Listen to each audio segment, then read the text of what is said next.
Hello. आवाज आ रही है सभी को?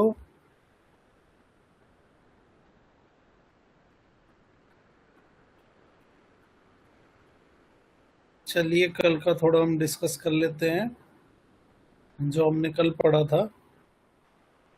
हमने स्टार्ट किया था चरक सूत्र स्थान से। ठीक है। पूरी चरक संहिता के अंदर कुल 8 स्थान हैं और उन 8 स्थान में कुल 120 अध्याय लिखे हुए हैं। फिर हम बोलते थे कि जो चरक संहिता थी वो सबसे पहले किसने लिखी थी या ये कौन सा तंत्र कहलाता था, तो इसको बोलते थे अग्निवेश तंत्र। इसलिए प्रणीता तंत्रकर्ता कौन था? अग्निवेश। उसके बाद इसको प्रति संस्कृत किया गया। प्रति संस्कृत दो आचार्यों का नाम आता है, एक आता है चरक और फिर आता है दृढ़बल। तो प्रथम प्रति संस्कृता हमेशा चरक, लेकिन दृढ़बल ने 41 अध्याय ऐड किए थे, इसलिए उसको क्या भी बोल देते थे? पूरणकर्ता। सिंपल। फिर हम बोलते थे कि जब फर्स्ट चैप्टर था उस फर्स्ट चैप्टर का नाम क्या था?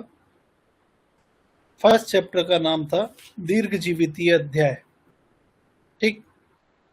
दीर्घ जीवितीय अध्याय के अंदर हम सबसे पहले पढ़ते थे कि कुल इसमें कितने सूत्र आते हैं। तो टोटल कितने सूत्र बताए? 4 सूत्र। पहले सूत्र का नाम था गुरु सूत्र, फिर शिष्य सूत्र, फिर प्रति संस्कृता सूत्र और फिर आता था एक ये सूत्र। ठीक। उसके बाद बोलते थे कुल सूत्र स्थान के अंदर 30 अध्याय है। इन 30 अध्याय को 7 चतुष्क और 2 संग्रह द्वय के अंदर डिवाइड किया गया है। जो हम पहला चैप्टर पढ़ रहे हैं उसके अंदर हम आगे औषधियों के बारे में पढ़ेंगे, इसलिए शुरू के 4 चैप्टर का नाम होता था भेषज चतुष्क। सिंपल है। फिर बोलते थे हम कि अवतरण किस हिसाब से हुआ था। तो चरक के अनुसार अवतरण में सबसे पहले ब्रह्मा जी आते हैं, फिर दक्ष प्रजापति आते हैं, फिर अश्विनी कुमार आते हैं, फिर इंद्र आते हैं और उसके बाद उनके पास ज्ञान लेने कौन गया? भारद्वाज। और भारद्वाज ने वो ज्ञान दे दिया था आत्रेय पुनर्वसु को। फिर आत्रेय पुनर्वसु के 6 शिष्य होते थे, उनमें एक शिष्य था अग्निवेश, जिन्होंने ये तंत्र लिखा, इसलिए इसको बोला अग्निवेश तंत्र बोला गया। सिंपल है। बट कल एक इंपॉर्टेंट बात साथ में थी कि काश्यप संहिता के अंदर आयुर्वेद अवतरण में दक्ष प्रजापति का उल्लेख नहीं मिलता है, इसलिए हम बोलते थे कि उसमें दक्ष प्रजापति नहीं आते। ठीक। उसके अलावा हमने कल डिस्कस किया था कि आरोग्य किसको बोलते हैं। तो जो 4 पुरुषार्थ चतुष्टय थे, धर्म अर्थ काम और मोक्ष, इन चारों को मिला के बोला जाता था आरोग्य। और जब रोग हो जाता है तो वो इसी आरोग्य को नष्ट करने वाला होता है। उसके बाद आता था त्रिसूत्र, जिसको हम क्या भी बोलते थे? त्रिस्कंद भी बोलते थे। और उसमें 3 चीजें आती है, हेतु लिंग और औषध। लेकिन यही त्रिस्कंद आगे जाके चरक स्कंद त्रय के नाम से लिखता है और वह नाम बदल देता है और बोलता है हेतु दोष और द्रव्य। बट दोनों का मतलब क्या है? एक ही। लेकिन फिर भी हमसे अगर पूछा गया त्रिस्कंद या स्कंद त्रय, तो आंसर हमें उसके अकॉर्डिंग देना है जो यहाँ पे लिखा हुआ है। सिंपल। जबकि वाग्भट में त्रिस्कंद और स्कंद त्रय दोनों क्या होते थे? हेतु लिंग और औषध। ठीक। जो त्रिसूत्र बताया था चरक ने, वो दो दो चीजों के लिए बोला कि ये स्वस्थ व्यक्ति के लिए भी है और ये आतुर के लिए भी है। तो कई बार क्वेश्चन पूछ लेते हैं त्रिसूत्र का उल्लेख किसके लिए आता है? केवल स्वस्थ के लिए, केवल आतुर के लिए, और स्वस्थ और आतुर दोनों के लिए? तो उत्तर क्या? स्वस्थ के लिए भी है और आतुर के लिए भी है। अब हम स्टार्ट करते हैं श्लोक नंबर 28, 28 नंबर श्लोक। देखो 28 नंबर श्लोक के नीचे लिखते हैं षट पदार्थ। अब हमने जब फर्स्ट ईयर में पढ़ा होगा कि ये 6 पदार्थ होते हैं, तो वहां पे लिखा होता था द्रव्य गुण कर्म सामान्य विशेष और समवाय। लेकिन यहाँ पे लिखे 6 ही पदार्थ है बट उनका अगर आप क्रम अच्छे से देखोगे तो वो आगे पीछे लिखा हुआ है। जैसे सबसे पहले लिखते हैं सामान्य, फिर लिखते हैं विशेष, फिर लिखते हैं गुण, फिर लिखते हैं द्रव्य, और फिर लिखते हैं कर्म, और लास्ट में लिखते हैं समवाय। तो पदार्थ तो चरक के अनुसार भी कितने हो गए? 6, लेकिन उनका क्रम अलग है। सबसे पहले आ गए सामान्य, फिर विशेष, फिर गुण, द्रव्य, कर्म, और लास्ट क्या हो गया? समवाय। अब ये 6 पदार्थ क्यों लिखे गए, या इनकी क्या आवश्यकता है कि जो हम इनको पढ़ रहे हैं, ये बहुत इंपॉर्टेंट है। अगर हम कोई भी चिकित्सा करते हैं, किसी भी रोग की कोई भी चिकित्सा करेंगे, तो ये 6 चीजें हमें आनी जरूरी है। इसलिए यहाँ इन 6 चीजों का इन्होंने क्या किया? उल्लेख किया। जैसे 3 तो हमें एकदम समझ में आती है। जैसे एक लिखा हुआ है इसके अंदर द्रव्य, और द्रव्य का मतलब आप जो मेडिसिन ले रहे हो वो एक तरह से क्या हो गया? द्रव्य। जो भी आप मेडिसिन ले रहे हो उस मेडिसिन के अंदर कोई ना कोई गुण होंगे, वो या तो स्निग्ध होगी या रूक्ष होगी, ठीक, या शीत होगी या उष्ण होगी, या विशद होगी या पिच्छिल होगी। तो उसके अंदर कोई ना कोई गुण होगा।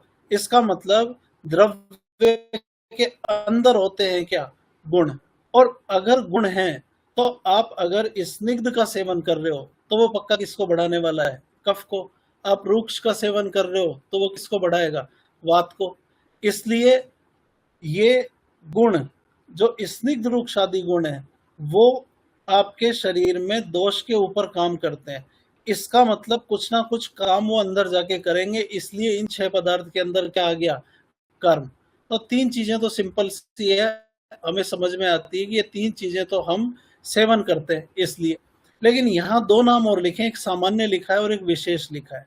देखो सिंपल सी बात है, रोग केवल एक अवस्था में नहीं होंगे जब दोष सम अवस्था में होंगे। अगर दोष का क्षय होगा तो भी रोग होंगे, और अगर दोष की वृद्धि होगी तो भी रोग होंगे। तो आप कौन सी स्थिति में कौन से द्रव्य को कैसे काम में लोगे वो डिसाइड होगा किससे? सामान्य से। सामान्य का सिंपल सा मतलब होता है कि चीज को बढ़ाना, और विशेष का मतलब होता है घटाना। किसी को कफ की वृद्धि है, इसका मतलब हमें क्या काम में लेना है? विशेष। अगर किसी में कफ का क्षय है, इसका मतलब हमें क्या काम में लेना है? सामान्य। तो ये भी चिकित्सा में काम में आ गए। उसके बाद एक आया समवाय, वो हम अभी पढ़ेंगे तब समझ में आ जाएगा। नेक्स्ट आगे लिखता है विमर्श। विमर्श के अंदर ऐसे लिखा हुआ है सेकंड लाइन में, न्याय आदि दर्शन में 7 पदार्थ का उल्लेख मिलता है। अब एक्चुअल में ये न्याय नहीं है, ये नव न्याय है। हमने दर्शन पढ़े होंगे तो उनमें आते नव न्याय। तो ये कौन है? नव न्याय। अब इसके आगे छोटा सा लिख देना नव न्याय। नव न्याय के अनुसार पदार्थ कितने होते हैं? 7 होते हैं। अब 7 के अंदर क्या आएगा? तो 6 पदार्थ तो ये सेम आ जाते हैं, प्लस वो एक एक्स्ट्रा ऐड कर देते हैं जिसको हम बोलते हैं अभाव पदार्थ। तो आप साइड में लिख देना 7 के आगे एक तो क्या हो गया? 6 पदार्थ चरक वाले, और एक एक्स्ट्रा क्या हो गया? अभाव पदार्थ। ठीक। नेक्स्ट फिर लिखता है वैशेषिक दर्शन के अंदर भी 6 ही पदार्थ माने गए। तो वैशेषिक दर्शन भी सेम 6 पदार्थ बोलता है जो चरक बोलता है। अब देखो, अगर मैं ये पूछूं आपसे कि चरक संहिता के प्रथम अध्याय पर कौन से दर्शन का प्रभाव पड़ता है, तो उत्तर क्या? वैशेषिक दर्शन। कारण क्या है इसका? कि चरक भी पहले अध्याय में बोलता है 6 पदार्थ, और वैशेषिक ने भी कितने पदार्थ माने? 6। इसलिए चरक संहिता के सूत्र स्थान के प्रथम अध्याय पर किसका प्रभाव पड़ा? वैशेषिक दर्शन का। और वैशेषिक दर्शन के लेखक कौन थे? कणाद। ठीक। नेक्स्ट उसके बाद अगले पेज पे विमर्श के अंदर ही पढ़ रहे हैं हम। विमर्श में लिखता है, आपको मिल जाएगा यही बीच में लिखा होगा, अक्षी, फिर लिखा कुक्षी, भवारोगा, फिर लिखता है प्रतिशय, फिर लिखता है व्रण, और फिर लिखता है ज्वर। तो ये टोटल कितने रोगों के नाम लिख दिए? 5 रोगों के नाम। आगे लिखता है पंचते विनिवर्तनते रोगा। ये जो 5 रोग होते हैं ये केवल लंगनाथ किससे सही हो सकते हैं? केवल लंघन के द्वारा सही हो सकते हैं। अब लंघन का मतलब होता है एक तरह से उपवास या भूखा रहना, ये मान सकते हैं। और जब हम भूखा रहते हैं तो कोष्ठ में कौन बढ़ता है? वायु बढ़ती है। और लगभग वात के गुण कफ के अपोजिट है। इसलिए जितने भी कफज रोग होते हैं, उन कफज रोग के अंदर या आम दोष के अंदर जब भी कोष्ठ में मंदाग्नि के कारण आम बनेगा, उनके अंदर हमेशा किसका प्रयोग मिलेगा आपको? लंघन का। क्योंकि लंघन आम या कफ का क्या करता है? क्षय करता है, जबकि वात को क्या करता है? बढ़ाता है। अगर वात को लंघन बढ़ाता है, इसका मतलब किन रोगों के अंदर लंघन का प्रयोग नहीं होगा? वो रोग जो कौन से दोष के कारण उत्पन्न होंगे? वात के कारण। उनमें लंघन का प्रयोग नहीं करना। हम इन रोग को देखते हैं। सबसे पहले लिखते हैं अक्षी रोग। अक्षी रोग का मतलब हो गया नेत्रगत रोग। और नेत्रगत रोग के अंदर जब आप पढ़ोगे तो उनमें आपको मिलेगा कि जितने भी नेत्रगत रोग होते हैं, उन नेत्रगत रोग का जो मुख्य कारण होता है वो होता है अभिषंध। क्या? अभिषंध। और अभिषंध का मतलब होता है कफ का दूषित होना। इट मीन्स कफ की वृद्धि जब नेत्र के अंदर होगी, कफ दोष की वृद्धि जब नेत्र के अंदर होगी, तो अधिकतर अक्षी रोग उत्पन्न होते हैं। और मैंने अभी आपको बोला अगर कफ ज्यादा है तो उसमें आप किसका प्रयोग करोगे? लंघन का। इसलिए अक्षी रोग लिख दिया। फिर लिखते हैं कुक्षी। कुक्षी का मतलब हो गया उदर रोग। और जितने भी उदर रोग होते हैं उनके अंदर हमेशा आपको मंदाग्नि मिलेगी। अब कोई व्यक्ति है जो विरुद्ध आहार का सेवन करता है। विरुद्ध आहार का जब वो सेवन करेगा तो वो विरुद्ध आहार कोष्ठ में जाके अग्नि की तीक्ष्णता को मंद कर देता है, जिसकी वजह से जो वो खा रहा है वो पच नहीं पाता। और वो जो अपक्व आहार कोष्ठ के अंदर रहेगा उसे हम बोलते हैं आम। और वही आम उदर रोग का कारण होता है। इसलिए उदर रोग में उस आम को सुखाने के लिए किसका प्रयोग किया जाता है? लंघन का। इसलिए यहां पे क्या लिख दिया? कुक्षी रोग। ठीक। नेक्स्ट फिर लिखता है प्रतिशय। और प्रतिशय आप सबको पता है किसके कारण होता है? कफ के कारण। इसलिए यहाँ क्या आ गया? प्रतिशय। उसमें भी आप लंघन कर सकते हो। लेकिन हम ये देखेंगे कि जब प्रतिशय का रोगी सही नहीं होता लंबे टाइम तक, तो वही प्रतिशय जीर्ण अवस्था में पहुंच जाता है और उसको हम दुष्ट प्रतिशय बोल देते हैं। और जब भी कोई रोग जीर्ण अवस्था की तरफ जाता है, इसका मतलब उसमें किसका प्रकोप होने लग जाएगा? वात का। जैसे एग्जाम्पल देता हूं मैं। हम जन्म लेते हैं, सबसे पहले हम क्या है? बच्चे। उसके बाद कौन सी अवस्था आएगी? युवा अवस्था। और उसके बाद कौन सी अवस्था आती है? वृद्ध अवस्था। तो हम बढ़ रहे हैं आगे की तरफ। इसलिए बाल्य अवस्था के अंदर तो कौन से दोष का आधिक्य? कफ का। जब युवा अवस्था है, मध्यम अवस्था है, तो किसका आधिक्य? पित्त का। और जब वृद्ध अवस्था आ गई या जीर्ण अवस्था आ गई तो किसका? वात का प्रकोप। ठीक। दूसरा एग्जाम्पल देता हूं। जब हम भोजन खाते हैं तो खाते ही कोष्ठ में जाता है तो सबसे पहले कौन बढ़ता है? कफ बढ़ता है। भुगते क्या? कफ। फिर आता है जीर्यति। जब खाना पचता है तो किसका आधिक्य? पित्त का। और तीसरा आता है जीर्ण। जब खाना पच चुका तो किसका आधिक्य? वात का। इसलिए कोई भी चीज जीर्ण अवस्था में जाएगी तो उसमें हमेशा कौन बढ़ेगा? वात बढ़ेगा। ठीक। यहां लिख रहा है नया प्रतिशय, इसलिए प्रतिशय के अंदर किसका प्रयोग किया? लंघन का। फिर लिखता है व्रण। किसी को अल्सर हो गया, वुंड हो गया। ठीक। और जितने भी अल्सर होते हैं, अगर उन अल्सर के अंदर ड्रेन आना यानी पस का आना बंद हो गया तो ही वो हील होगा, अदरवाइज वो हील नहीं होगा। और वो पस ही क्या है? दुष्ट कफ, उसको आप बोल सकते हो। इसलिए ये व्रण अच्छे से हील हो जाए, उस कारण से हमें क्या करना चाहिए? इसके अंदर लंघन का प्रयोग। और लास्ट बच गया क्या? ज्वर। ज्वर कौन सी व्याधि है? आमाशय समूह। और ज्वर के अंदर क्या बढ़ता है? कोष्ठ में आम बढ़ता है। इसलिए उस आम को सुखाने के लिए किसका प्रयोग किया जाता है? लंघन का। ठीक। तो कुल कितने रोग लिख दिए इन्होंने? 5 रोग, जिनके अंदर किसका प्रयोग करना चाहिए? लंघन का। इसका ये मतलब बिल्कुल भी नहीं है कि केवल इन 5 रोगों के अंदर ही लंघन का प्रयोग होता है। नहीं, बहुत सारी व्याधियां हो सकती है जिनके अंदर क्या कर सकते हैं हम? लंघन कर सकते हैं। बट यहाँ पे 5 नाम लिखे हैं तो हमें ध्यान में रखना है कि इन 5 रोगों का वर्णन एक साथ चरक में विमर्श में हमने पढ़ा था। ठीक, वैसे क्वेश्चन अगर कोई आएगा तो वो यही आएगा कि निम्न में से किन रोगों में लंघन किया जा सकता है। नंबर 1 अक्षी रोग, नंबर 2 व्रण, नंबर 3 ज्वर, नंबर 4 ऑल। तो उत्तर क्या? ऑल। नेक्स्ट, नीचे आना, श्लोक नंबर, जो भी श्लोक आएगा आगे, 30 में लिखता है पुनर्वसु आत्रेय का अग्निवेश आदि 6 शिष्यों को आयुर्वेद का उपदेश। हमने कल बात की थी कि भारद्वाज ने पुनर्वसु आत्रेय को सब बता दिया। पुनर्वसु आत्रेय अपने 6 शिष्यों को ज्ञान दे रहे थे। उन 6 शिष्यों में एक अग्निवेश भी थे। ठीक, यहां लिखते हैं सेकंड लाइन के अंदर, सबसे पहले लिखा अग्निवेश, फिर लिखता है भेल, फिर लिखता है जत्तुकर्ण, फिर लिखता है पाराशर, फिर लिखता है हारित, फिर लिखता है क्षारपाणी। तो टोटल कितने हो गए? 6। अग्निवेश, भेल, जत्तुकर्ण, पाराशर, हारित और क्षारपाणी, ये 6 शिष्य थे किसके? पुनर्वसु आत्रेय के। अब देखो, एक हो गए अग्निवेश, एक हो गए भेल और एक हो गए हारित। ये तीनों संहिताएं हम पढ़ते हैं, लेकिन हम ज्यादा क्या पढ़ते हैं? अग्निवेश को। उसका कारण है कि हम वो ज्यादा क्यों पढ़ते हैं, मैं अभी आपको बताता हूं। नेक्स्ट पेज पे श्लोक मिलेगा आपको, श्लोक नंबर, श्लोक नंबर निकालना 40 नंबर श्लोक। पहले एक बार 40 नंबर श्लोक निकालो, ये आ गया।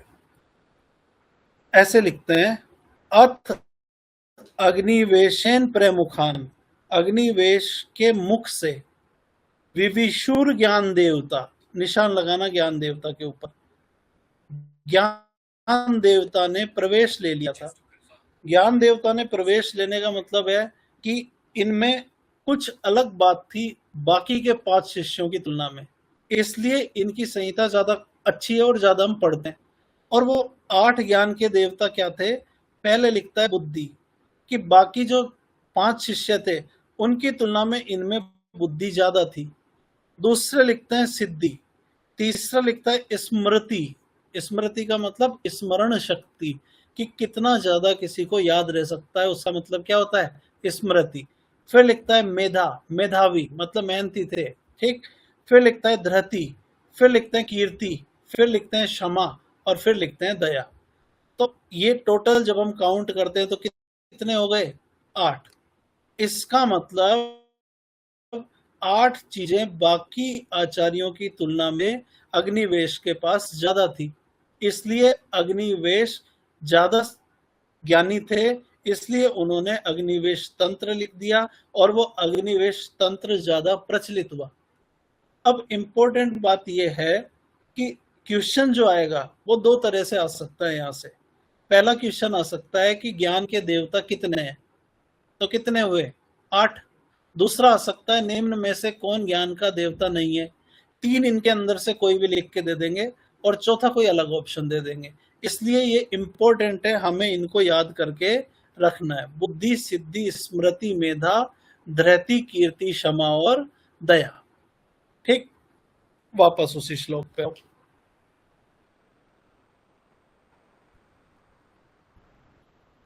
यहां 6 शिष्य हमने पढ़ लिए। अब मैं आपसे एक सिंपल सा सवाल पूछता हूं, निम्न में से हारित किसके सहपाठी थे? नंबर 1 भाव प्रकाश के, नंबर 2 शारंगधर के, नंबर 3 अग्निवेश के और नंबर 4 सुश्रुत के। तो किसके सहपाठी हो गए? अग्निवेश के। इस तरह से भी आपसे सवाल पूछा जा सकता है। तो कुल शिष्य हो गए 6 और 6 के नाम हो गए अग्निवेश, भेल, जत्तुकर्ण, पाराशर, हारित और क्षारपाणी। इंपॉर्टेंट है। नेक्स्ट 32 नंबर श्लोक। 32 में हिंदी में लिखा है अग्निवेश आदि के तंत्र का निर्माण। मिला? आगे लिखते हैं, हिंदी पढ़ रहा हूं, इन 6 शिष्यों में सबसे अधिक बुद्धिमानी अग्निवेश थे, इसलिए सर्वप्रथम ग्रंथ निर्माण इन्होंने ही किया। ठीक, 32 में सेकंड लाइन देखना, ऐसे लिखते हैं तंत्रस्य कर्ता, तंत्र के कर्ता, प्रथमम अग्निवेशो, पहले कौन थे इन 6 शिष्यों में? अग्निवेश। ठीक, इसलिए इस तंत्र को क्या भी बोला गया? अग्निवेश तंत्र भी बोला गया। नेक्स्ट, ये छोड़ दो श्लोक, इसके नीचे वाला भी छोड़ सकते हैं। इसके बाद 41 में लिखा है आयुर्वेद की परिभाषा। आप सबने ये याद की होगी फर्स्ट ईयर से, हित अहित सुखम दुखम आयुस्तस्य हित अहितम। हित आयु के लिए या अहित आयु के लिए, सुख आयु के लिए या दुख आयु के लिए, क्या अच्छा है क्या बुरा है, मानम च तत्च यत्र उक्तम आयुर्वेद से उच्यते। और इनके साथ जिसमें आयु के बारे में बताया गया वो ही क्या है? आयुर्वेद है। तो ये हो गई आयुर्वेद की परिभाषा। अब सवाल ऐसे पूछा जा सकता है, आचार्य चरक ने आयुर्वेद की परिभाषा का वर्णन कहाँ पे किया है? तो उत्तर क्या? चरक सूत्र 1 के अंदर। और एक आप पढ़ते हो चरक संहिता का प्रयोजन, वो हम पहले चैप्टर में नहीं पढ़ते, वो हम पढ़ते हैं सूत्र के आखिरी अध्याय में। ठीक, नेक्स्ट,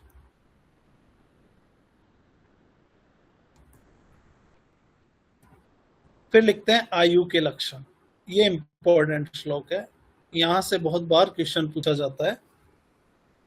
देखो, मैं आपको अच्छे से समझाता हूं, पहले ध्यान से सुनना। आयु का मतलब होता है कि किसी व्यक्ति ने जन्म लिया, जन्म का मतलब पैदा होना नहीं है, गर्भ में जाइगोट बना, वो जाइगोट बना, वो भी क्या है? आयु है। अब उसकी परम आयु या आयु कलयुग के हिसाब से 100 साल है।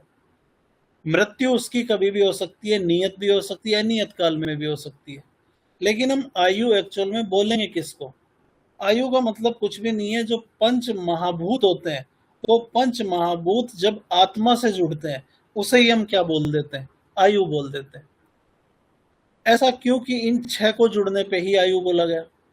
उसका कारण ये होता है कि जो पंच भूत होते हैं, पंच महाभूत होते हैं, केवल पंचभौतिक जो शरीर होता है उसके पास चेतनता नहीं होती।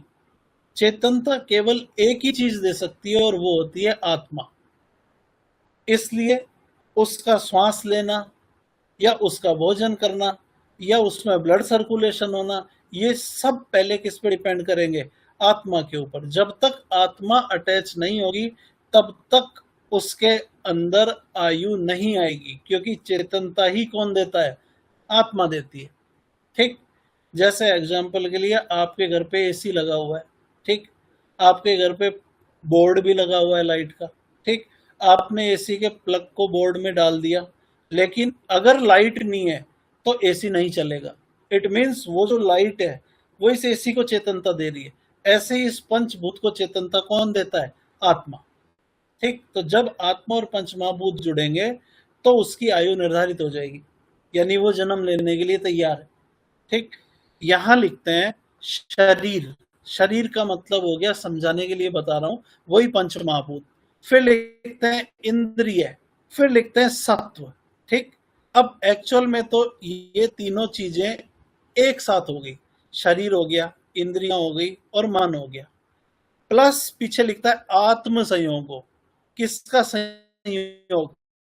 आत्मा का। अगर हम केवल इतना बोलते कि शरीर और आत्मा का संयोग है तो भी वो क्या है? जीवन है। बट शरीर के साथ में इंद्रियां और मन जुड़े हुए रहते हैं, इसलिए इन्होंने लिख दिया शरीर, इंद्रियां, सत्व प्लस आत्मा, इनके संयोग को क्या बोल देते हैं? हम आयु बोल देते हैं। समझ गए? आगे लिखते हैं धारी। धारी पे लिख दो 1, फिर लिखते हैं जीवितम, जीवितम पे लिख दो 2, फिर लिखते हैं नित्यक, नित्यक पे लिख दो 3, और फिर लिखते हैं अनुबंध, इस पे लिख दो 4। पर्याय आयुरुच्यते, ये चारों आयु के क्या हो गए? पर्याय हो गए। कैसे हो गए पर्याय? सबसे पहले लिखा धारी। धारी का मतलब होता है धारण करना। तो वो जो पंच महाभूत शरीर था उसको या उसने धारण किया हुआ है आत्मा को। जैसे ही आत्मा उस पंच महाभूत को छोड़ेगी, इसका मतलब आयु क्या? नष्ट। जब कोई व्यक्ति मृत्यु को जाता है तो मृत्यु का मतलब क्या हो गया? उस पंच महाभूत से क्या जा चुकी? आत्मा। तो जब तक आत्मा शरीर को धारण करके रखी है तब तक वो क्या है? आयु है। इसलिए पर्याय क्या हो गया? धारी। फिर लिखते हैं जीवितम। जीवित कब तक है? जब तक आत्मा और शरीर का संयोग है। जैसे ही आत्मा और शरीर का वियोग होगा, इसका मतलब वो तो क्या होगी? मृत्यु। इसलिए क्या लिखा? जीवितम, जीवित है। फिर लिखता है नित्यग। नित्यग का मतलब नित्य गमन करने वाला। और नित्य गमन कब तक करेगा? जब तक आत्मा और शरीर जुड़े हुए हैं। और लास्ट में लिखते हैं अनुबंध। अनुबंध का मतलब होता है जुड़ना। और कौन जुड़े हुए हैं? आत्मा और शरीर। इसलिए ये चारों पर्याय हो गए किसके? आयु के। इंपॉर्टेंट है कि कौन सा पर्याय आयु का है। तीन में से कोई एक दे देंगे या दो दे देंगे, और आपको ऑप्शन देके पूछा जाएगा कि कौन आयु का पर्याय है या नहीं है। तो शरीर इंद्रिय सत्वात्म संयोगो धारी जीवितम नित्य गुण अनुबंध क्या कहलाते हैं? आयु। सिंपल है। नेक्स्ट, अगर आपको कुछ भी समझ में नहीं आता है तो आप चैट बॉक्स के अंदर मैसेज डाल दिया करें, या नेक्स्ट डे जब भी हमारी क्लास स्टार्ट होती है तो उससे पहले 5-10 मिनट के लिए हम डाउट क्लास रखेंगे, जिसमें आप उस पर कोई भी क्वेश्चन डालोगे तो मैं आपको वर्बली समझा पाऊंगा। ठीक है। नेक्स्ट 43। 43 में लिखते हैं तस्य आयुष्य पुण्यतमो वेदो वेद विदाम मत है। वेद को जानने वाले व्यक्ति ऐसा मानते हैं कि जो आयुर्वेद होता है वो आयु के लिए सर्वश्रेष्ठ वेद होता है। आयु के लिए क्या होता है? सर्वश्रेष्ठ वेद होता है। इसीलिए जब हम काश्यप संहिता पढ़ेंगे तो आचार्य काश्यप बोलते हैं कि वैसे तो वेद चार माने जाते हैं। कितने माने जाते हैं? चार। ऋग्वेद, यजुर्वेद, सामवेद और अथर्ववेद। लेकिन काश्यप बोलते हैं कि आयुर्वेद खुद अपने आप में एक वेद है। इसलिए काश्यप उसको पंचम वेद बोल देते हैं। क्या बोलते हैं? पंचम वेद। तो आप इसी के ऊपर लिख सकते हो, जो मैं बीच में बोलता हूँ अदर संहिता का आप लिख सकते हो, बाकी आगे सब आएगा कि काश्यप इसको क्या बोलते हैं? आयुर्वेद को पंचम वेद। यहाँ लिखा तस्य आयुष्य पुण्यतमो वेदो वेद विदाम मत है कि आयु के लिए सबसे अच्छा वेद कौन है? आयुर्वेद है। अब इसमें हमें क्या याद रखना है? इसमें हमें याद रखना है रेफरेंस। क्या याद रखना है? रेफरेंस। ये BHU 2001 में पूछा गया था। तस्य आयुष्य पुण्यतमो वेदो वेद विदाम मत है किस संहिता के संदर्भ में आता है? तो कौन सी संहिता? चरक संहिता। ठीक है। नेक्स्ट, अगले पेज पे अभी हमने पदार्थ पढ़े थे, सामान्य, विशेष, गुण, द्रव्य, कर्म और एक क्या? समवाय। अब हम पढ़ेंगे इन षट पदार्थ को। इन षट पदार्थ की क्या इंपॉर्टेंस है जो हम इसको यहाँ पे पढ़ रहे हैं। ठीक। सबसे पहले लिखते हैं सामान्य और फिर लिखा है विशेष। अभी मैंने बोला जो भी बढ़ाने वाला होगा वो क्या कहलाएगा? सामान्य।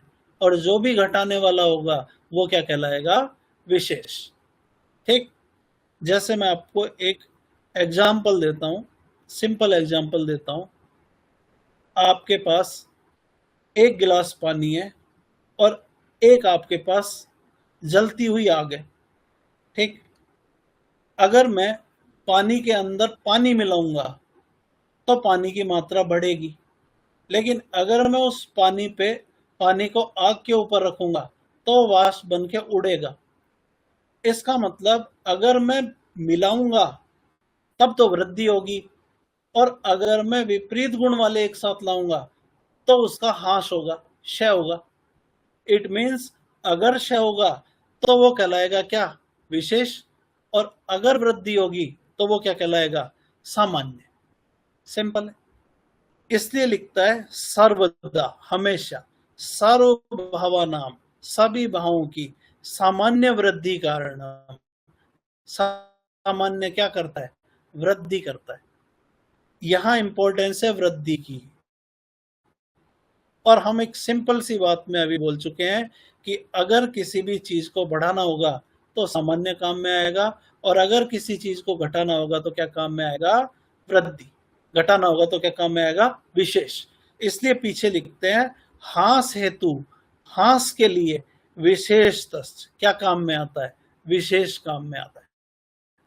क्या काम में आएगा? विशेष। अब मैं आपसे एक सवाल पूछता हूं, ठीक?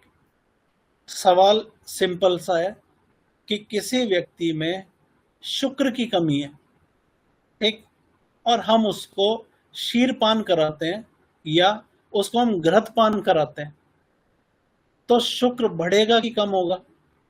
बढ़ेगा, क्योंकि शुक्र के जो गुण होते हैं वो भी मधुर स्निग्ध है, और क्षीर और घृत के गुण भी क्या है? मधुर स्निग्ध शीत है। तो सेम गुण जब मिलेंगे तो पक्का क्या होगी? उसकी वृद्धि होगी। और अगर वृद्धि होगी इसका मतलब सामान्य होगा कि विशेष? तो क्या हुआ? सामान्य होगा। लेकिन अगर मैं शुक्र के गुणों के विपरीत कोई रुक्ष चीज खिलाता, इसका मतलब शुक्र का क्या होगा? क्षय होगा। और अगर क्षय होगा तो सामान्य की विशेष, तो उसको हम क्या बोल देंगे? विशेष। ठीक। नेक्स्ट, इसका विमर्श। विमर्श में देखना, ऐसे लिखता है यह सामान्य 3 प्रकार का होता है। कितने प्रकार का हो गया? 3 प्रकार का। पहला लिखते हैं द्रव्य सामान्य, दूसरा लिखते हैं गुण सामान्य, और तीसरा लिखते हैं कर्म सामान्य। ठीक, नाम में ही लिखा हुआ है द्रव्य सामान्य। पहली बात तो सामान्य बढ़ाएगा कि घटाएगा? बढ़ाएगा। फिर लिखा गुण सामान्य, ये सामान्य भी बढ़ाएगा। फिर लिखा कर्म सामान्य, ये सामान्य भी क्या करेगा? बढ़ाएगा। ऐसे ही 3 भेद आएंगे विशेष के, द्रव्य विशेष, गुण विशेष और कर्म विशेष। अभी मैंने आपको एग्जाम्पल दिया कि शुक्र क्षीर पान से बढ़ता है। क्या शुक्र और क्षीर एक ही चीज है? नहीं, दोनों द्रव्य अलग अलग हैं, लेकिन दोनों में क्या समानता है? दोनों में गुणों की समानता है। दोनों स्निग्ध मधुर शीत है। इट मीन्स क्षीर पान से शुक्र बढ़ता है। और मैं आपसे सवाल पूछूं कि निम्न में से कौन सा सामान्य है, द्रव्य, गुण या कर्म? तो उत्तर क्या हो गया? गुण सामान्य, क्योंकि दोनों के गुण समान है। फिर मैं दूसरा सवाल पूछता हूं कि मांस खाने से मांस बढ़ता है। अब शरीर के अंदर भी मांस है और आप बाहर से भी क्या खा रहे हो? मांस ही खा रहे हो। तो दोनों द्रव्य क्या हुए? सेम, मांस ही तो हुए दोनों द्रव्य। इसका मतलब ये कौन सा सामान्य होगा?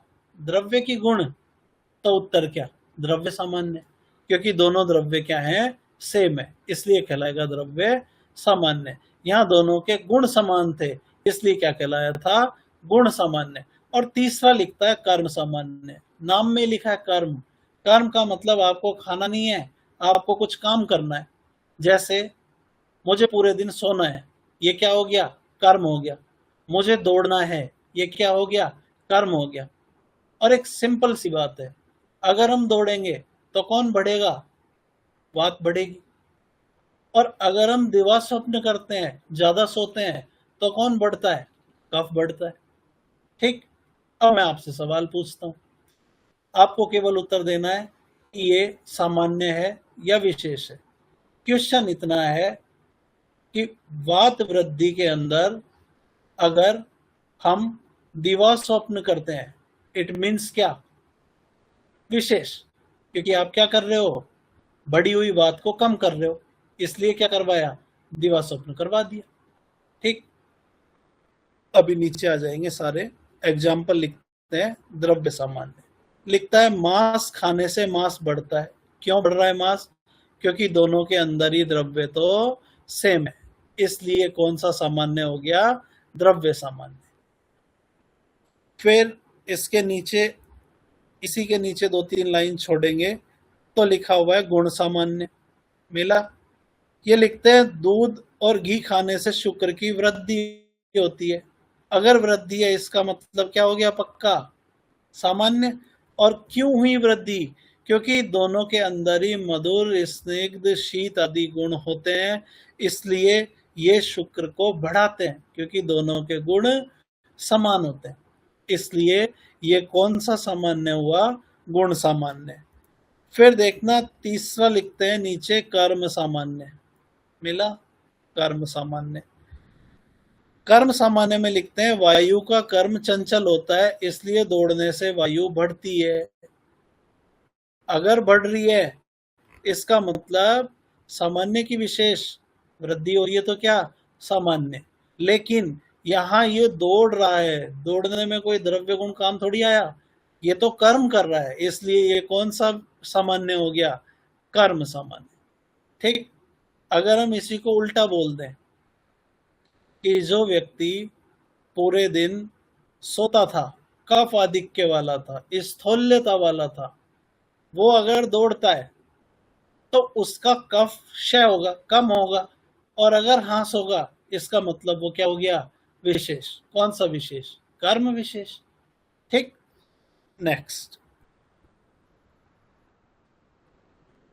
नेक्स्ट देखना अगले पेज पे। अगले पेज पे लिखते हैं, दूसरी लाइन है,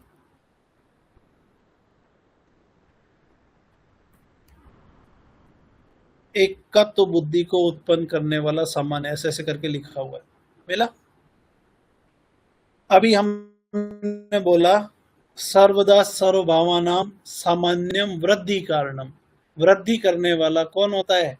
सामान्य होता है। ठीक। और हमने उसमें एक एग्जाम्पल पढ़ा कि क्षीर या घृत सेवन करने से शुक्र की वृद्धि होती है। और वृद्धि क्यों हुई? क्योंकि स्निग्ध गुण जो शुक्र का था, वही स्निग्ध गुण किसका था? क्षीर का था। तो हमने जब क्षीर से स्निग्ध गुण का सेवन किया, तो वो शरीर में जाके कौन से गुण को बढ़ा रहा है? स्निग्ध गुण को बढ़ा रहा है। ठीक। अगर हम इसका उल्टा बोलते, अगर रूक्ष गुण का सेवन करता तो रूक्ष गुण शरीर में बढ़ता, स्निग्ध गुण शरीर में कम होता, यही तो होता। बट यहां हमें शुक्र को बढ़ाना था, इसलिए हमने उसको सेम गुण वाला द्रव्य खिला दिया। ठीक। इसलिए लिखता है सामान्य एकत्व कर्म। सामान्य हमेशा एकत्व करता है, यानी इकट्ठा करता है। हमने क्षीर का स्निग्ध गुण बाहर से भेज दिया शुक्र के स्निग्ध गुण के पास, इसलिए वो दोनों गुण आपस में मिलकर डबल हो गए। वो तभी तो हुए जब दोनों के गुण सेम थे और एकत्वता थी, इसलिए ये क्या होगा? सामान्य। और सामान्य क्यों होगा? क्योंकि गुण अगर एकत्व होंगे तो वृद्धि होगी कि क्षय होगा? वृद्धि होगी, इसलिए ये कौन सा हो गया? सामान्य। फिर लिखते हैं विशेषस्तु पृथक्कत्वम्। लेकिन विशेष पृथक करता है। विशेष क्या करेगा? हटाएगा। हम बाहर से रूक्ष गुण खा रहे थे, वो अंदर से स्निग्ध गुण को कम करेगा। कम करेगा मतलब क्या हो रहा है? स्निग्धता कम हो रही है, हट रही है स्निग्धता, इसलिए ह्रास हुआ की वृद्धि? ह्रास हुआ, इसलिए क्या कहलाया? विशेष। तो यहाँ क्या लिख दिया? विशेषस्तु पृथक्कत्व। विशेष हमेशा क्या करता है? पृथक करता है। पीछे की लाइन में लिखते हैं तुल्यार्थता ही सामान्य। तुल्य अर्थ, तुल्य अर्थ का मतलब सेम अर्थ वाले। सेम अर्थ का मतलब जो दोनों चीजें सेम है, और अगर सेम है तो वृद्धि होगी, इसलिए तुल्य अर्थ वाली चीजें हमेशा क्या होती है? सामान्य होती है। विशेषस्तु विपर्य, और इसका अपोजिट जो होगा वो क्या होगा? विशेष। यानी जो तुल्य अर्थ वाली नहीं है वो क्या होगी? पक्का ह्रास करेगी, इसलिए उसको क्या बोलेंगे हम? विशेष। सिंपल है। अब देखो, जब हम चक्रपाणी पढ़ते हैं तो चक्रपाणी ने बोला कि हम जो 3 एग्जाम्पल पढ़ रहे थे, द्रव्य सामान्य, गुण सामान्य और कर्म सामान्य, वो एक्चुअल में तीनों के लिए ये लाइनें लिखी हुई हैं।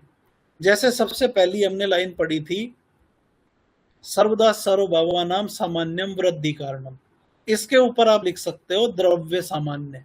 यहां आप लिख देना द्रव्य सामान्य, यानी ये लाइन किसके लिए लिखी हुई है? द्रव्य सामान्य के लिए। ठीक। फिर लिखता है हास हेतु विशेष। हास करने वाला विशेष होता है। इट मीन्स कौन सा विशेष? द्रव्य विशेष। इसके ऊपर लिख देना द्रव्य विशेष। क्या लिख देंगे? द्रव्य विशेष। ठीक। फिर नीचे हमने 2 लाइनें पढ़ी, 2 लाइनों में लिखते थे सामान्य एकत्व कर्म, यानी ये किसके लिए लिखा, गुण सामान्य के लिए, तो इसके ऊपर लिख देना आप गुण सामान्य।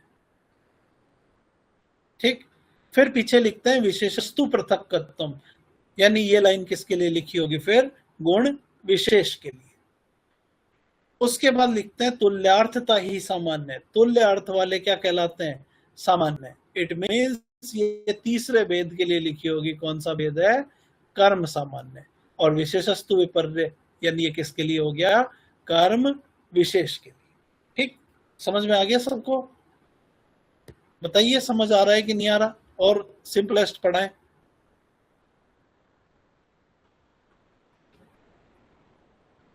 लिखो कुछ तो, आ रहा है सभी को समझ में,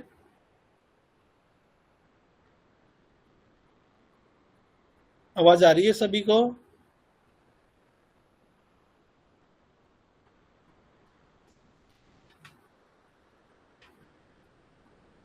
ओके ठीक है। नेक्स्ट 3-4 दिन आप अच्छे से पढ़ोगे इनको, तो आपको सब कुछ समझ में आने लग जाएगा कि कौन सी चीज़ क्यों लिखी है और कहाँ लिखी है और कैसे लिखी है। ठीक है, लेकिन पढ़ना पड़ेगा, बिना पढ़े नहीं आएगा कुछ भी समझ में। समझ आ जाएगा, आज याद करोगे कल भूल जाओगे, ठीक है, उसका कोई मतलब नहीं निकलेगा। नेक्स्ट श्लोक नंबर 46। 46 में देखना बीच में लिखता है त्रिदंडवत, मिला, इस त्रिदंड के ऊपर निशान लगाओ, स्टार बना दो इसके ऊपर।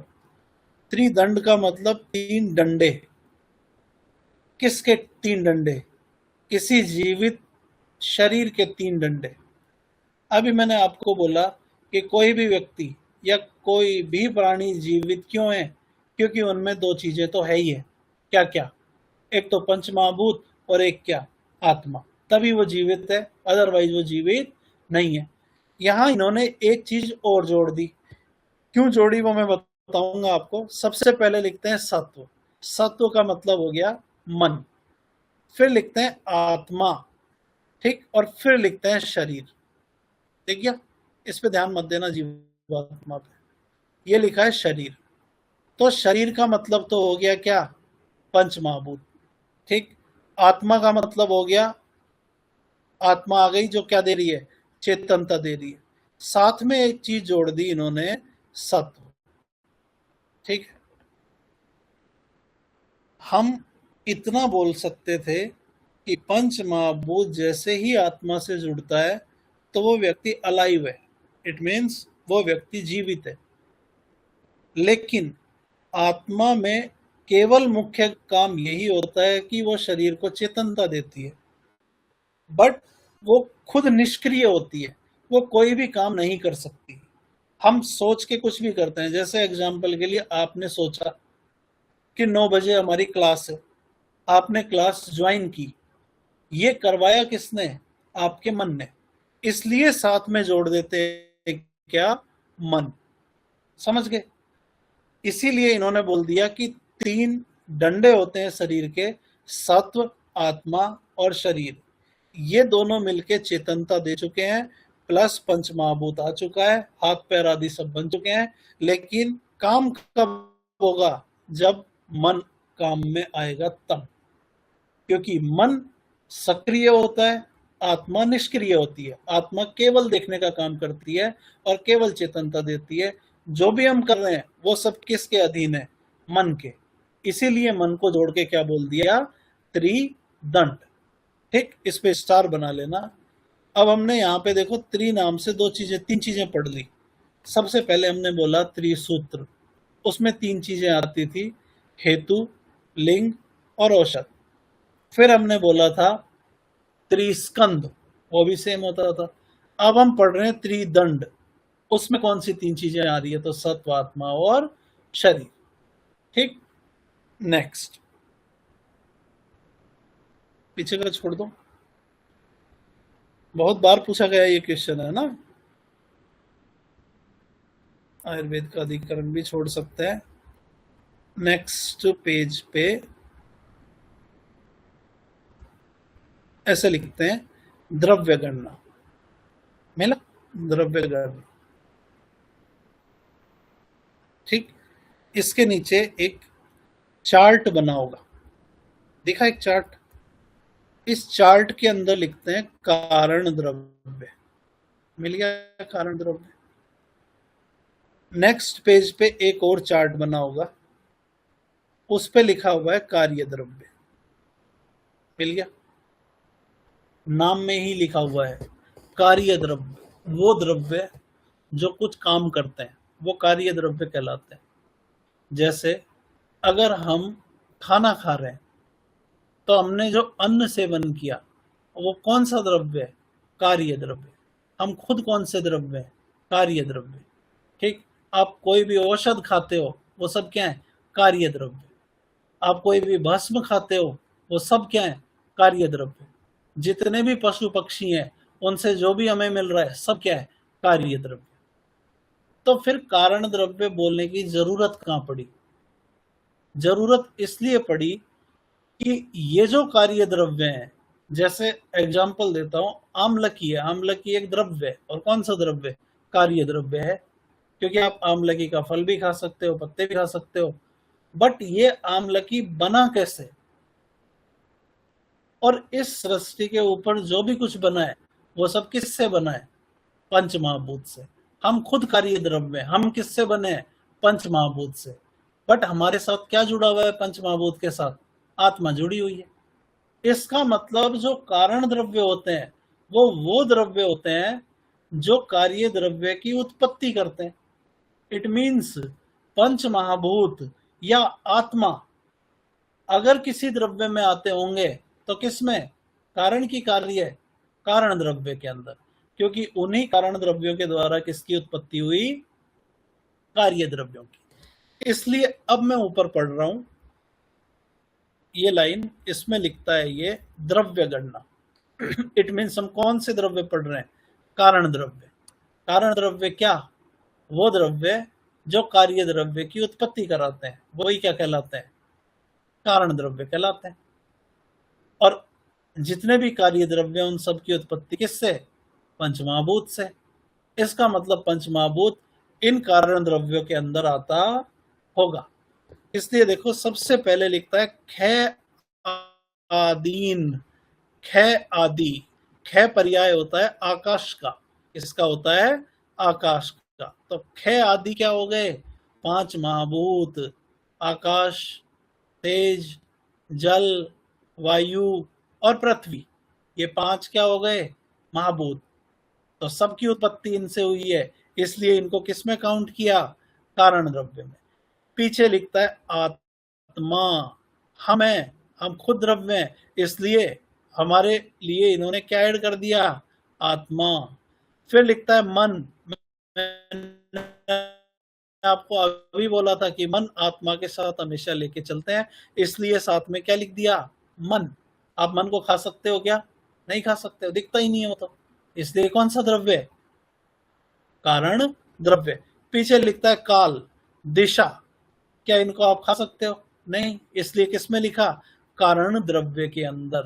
पीछे लिखता है द्रव्य संग्रह, इस पे डिब्बा बना दो द्रव्य संग्रह के ऊपर, स्टार लगा दो इस द्रव्य संग्रह के ऊपर।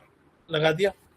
कम से कम 25 से 30 बार ये क्वेश्चन आया होगा लास्ट 10 साल में। केवल उनका पूछने का तरीका अलग रहता है। पहला, आचार्य चरक ने कारण द्रव्य में सर्वप्रथम किसका उल्लेख किया? तो किसका? ख। ख का मतलब क्या? आकाश। और आपको ऑप्शन मिलेगा आकाश, तेज, जल, पृथ्वी। तो उत्तर क्या? आकाश। ठीक। दूसरा क्वेश्चन, आचार्य चरक के अनुसार द्रव्य संग्रह के अंदर आता है। द्रव्य संग्रह नाम लिखेंगे, उनके अंदर आता है। ये क्या करेंगे कि 3 ऑप्शन लिखेंगे मेडिसिन के, आम्लकी, हरित की, शुंठी या आकाश। तो उत्तर क्या? आकाश।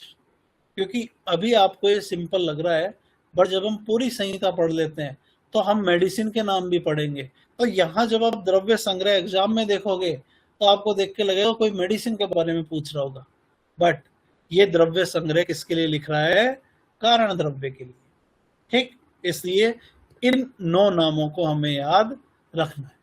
5 तो गई ये, 6 आत्मा, 7 मन, 8 काल और 9 दिशा। तो 2 क्वेश्चन।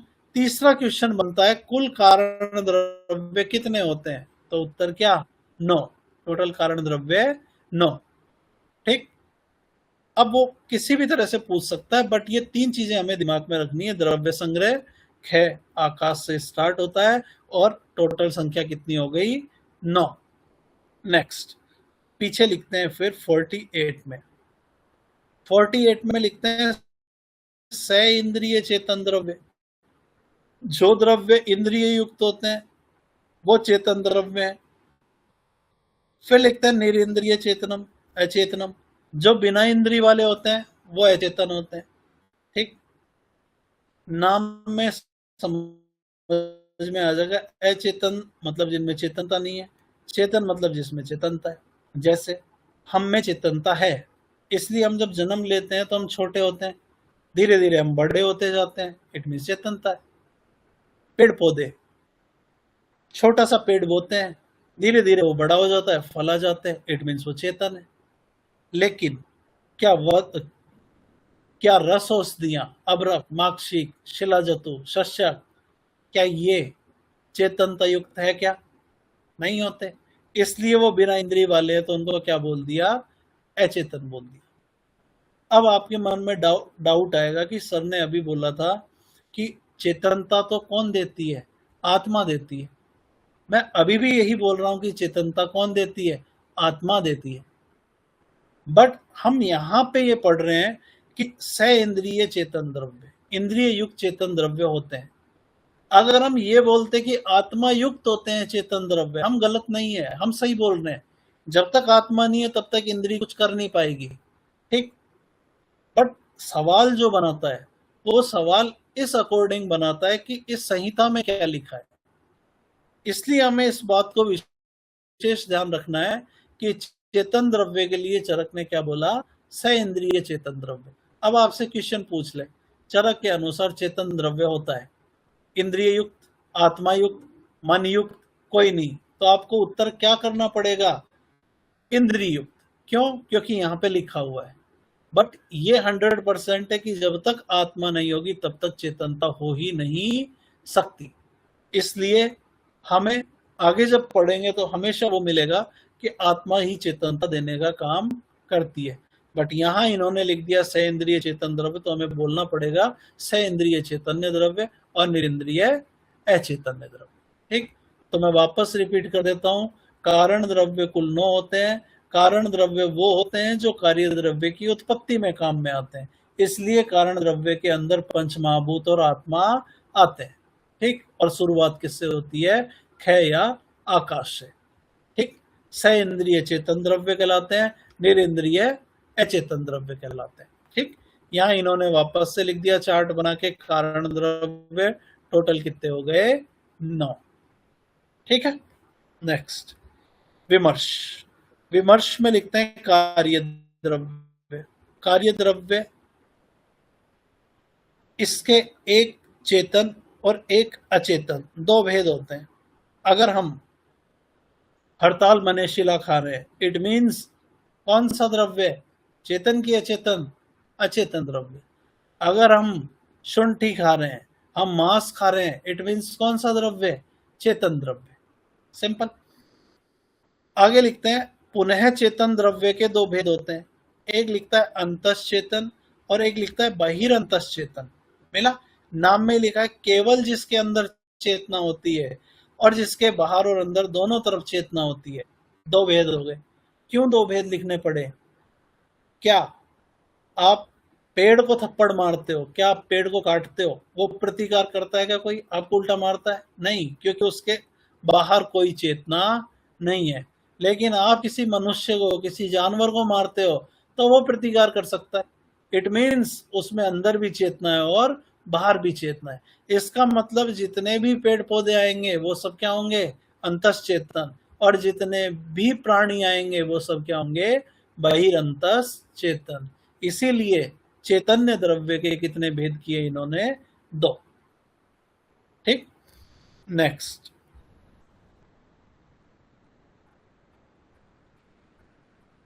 विमर्श देखना, विमर्श के नीचे एक चार्ट बना हुआ होगा, मिला? कार्य द्रव्य दिख गया? एक लिखा चेतन द्रव्य होते हैं, दूसरा लिखा अचेतन द्रव्य होते हैं।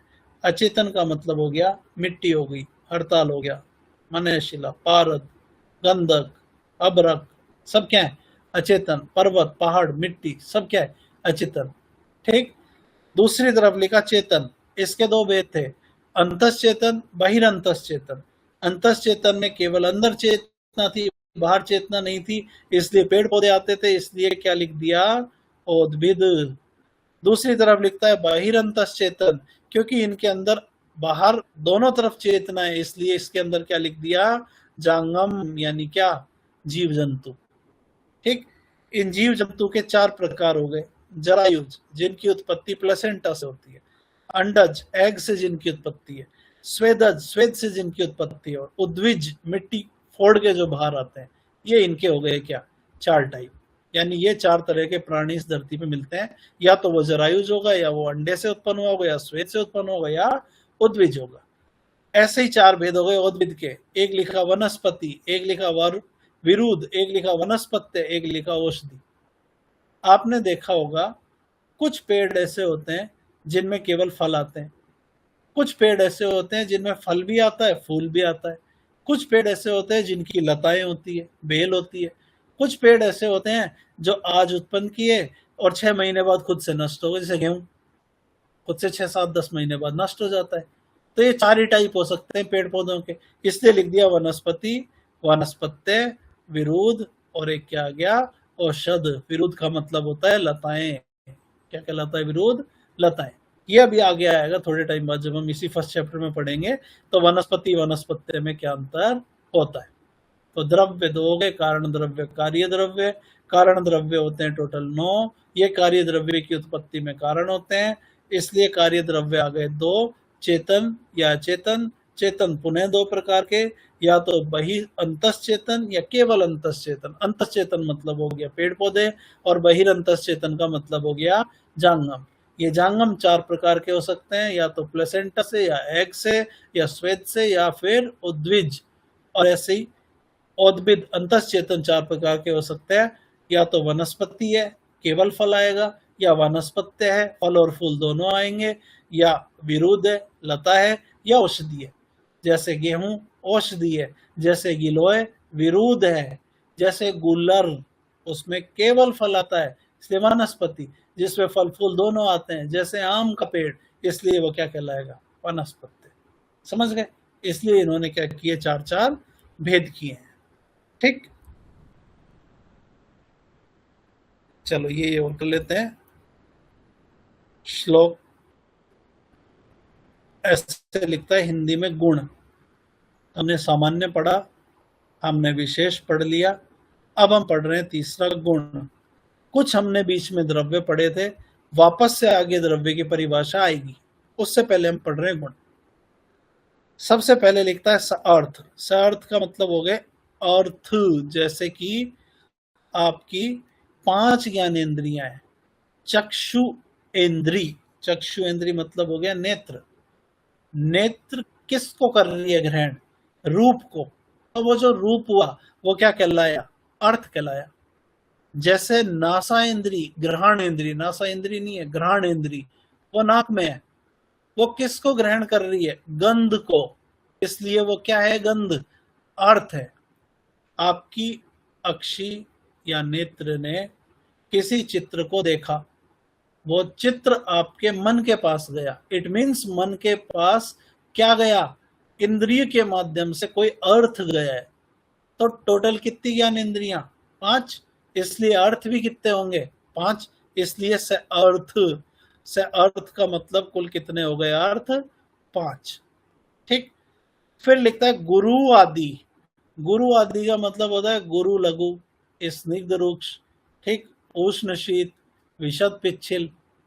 तो जब हम इन गुरु आदि गुणों को काउंट करते हैं तो टोटल गुण कितने होते हैं? 20। कितने होते हैं? 20 गुण। फिर लिखता है बुद्धि प्रयत्न अंता।